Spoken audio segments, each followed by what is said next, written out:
Hello friends, నేను పొద్దున ఏం చెప్పాను, నల్ల బియ్యము అన్నం వండాను.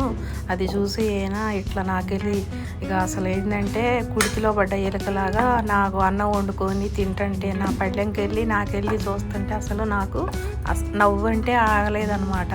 ఏమి నవ్వు వస్తుంది, ఇదేందిరా కర్మ.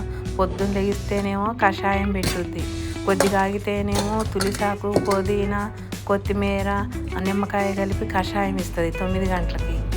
మళ్ళీనేమో పొద్దుపూట మాత్రం మిల్లెట్స్, దోశ, మిల్లెట్స్, ఇడ్లీ అని పెట్టుద్ది.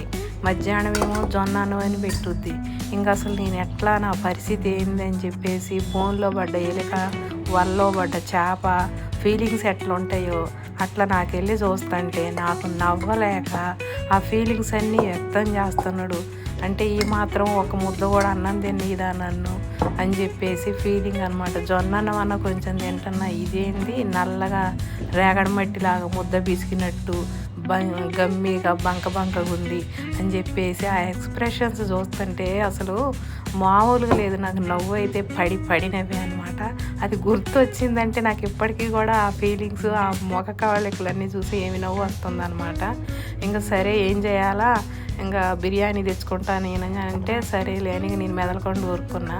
ఇప్పుడు వండిన అన్నం ఇంకేం చేయాలి, అదేం కాస్ట్లీ బియ్యము.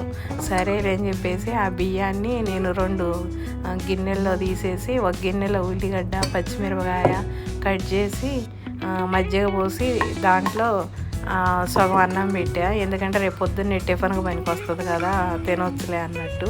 ఇంకో సగమేమో అన్నం తినొచ్చులే అని చెప్పేసి ఇక అమెరికా వాళ్ళు పెట్టుకుంటారుగా అన్నం కూడా దాచిపెట్టి వారం రోజులు. మరి నేనేం చేయాలి, సరేలే అని చెప్పేసి అది ఇంకో బాక్స్లో పెట్టా. చూసారు ఎట్లుందో, నల్లగా చింతపండు కనుక బిసికి ముద్ద చేస్తే ఎట్లుందో అట్లుందనమాట.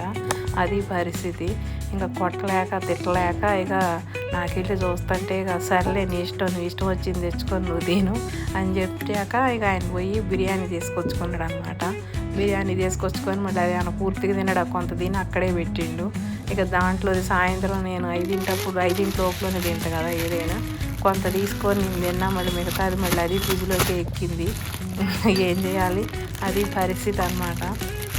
ఇన్ని రకాలుగా నన్ను ఇబ్బంది పెడుతుందన్న ఫీలింగ్స్ చూపిస్తుంటే మాత్రం అది చప్పట్లా గిలగిల కొట్టుకున్నట్టు ఇన్ని రకాలుగా నన్ను ఆరోగ్యం అనుకుంటా ఇట్లా దీను అని చెప్పి ఇబ్బంది పెడుతుంది అనుకుంటాడో మరి ఏమనుకుంటాడో కానీ మొత్తానికైతే కషాయము, తులసి ఆకు, పుదీనా, కొత్తిమీర, జ్యూసు, టిఫిన్లు చేస్తేనే మిల్లెట్స్ దోశ, ఇడ్లీ వండితే మిల్లెట్స్, అంటే అన్ని రకాలు మల్టీవిటమిన్స్ ఇయ్యే కదా నేను ఏది చేసినా అది అంటది, అన్నం అంటది.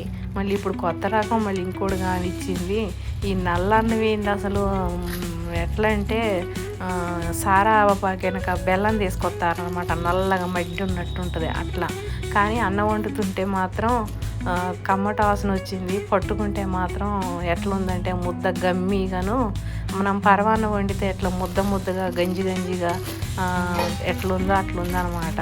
ఇక నేనైతే ఎట్లున్నా తింటా, కానీ మా ఇంట్లో పరిస్థితి అయితే మాత్రం అది కాదు. ఏం చేద్దాం మరిగా, నేనైతే బతకడం కోసం ఏదో రకంగా మంచిది అంటే చాలన్నమాట, అన్ని రకాలు తింటా. కానీ తను ఏమంటాడంటే, ఇంకో నువ్వే తిను, 1000 ఏళ్ళు బతుకు, 100 సంవత్సరాలు కూడా కాదు, అన్నీ మంచిగా తిని 1000 ఏళ్ళు బతుకు, నేను 4 రోజులు తిన్నా ఆయన చెప్తాడు కదా గరికపాటి వెంకటేశ్వరరావు, ఉన్న 4 రోజులు అన్నీ మంచిగా తినాలా అన్న టైప్లో ఇతని మెంటాలిటీ అనమాట.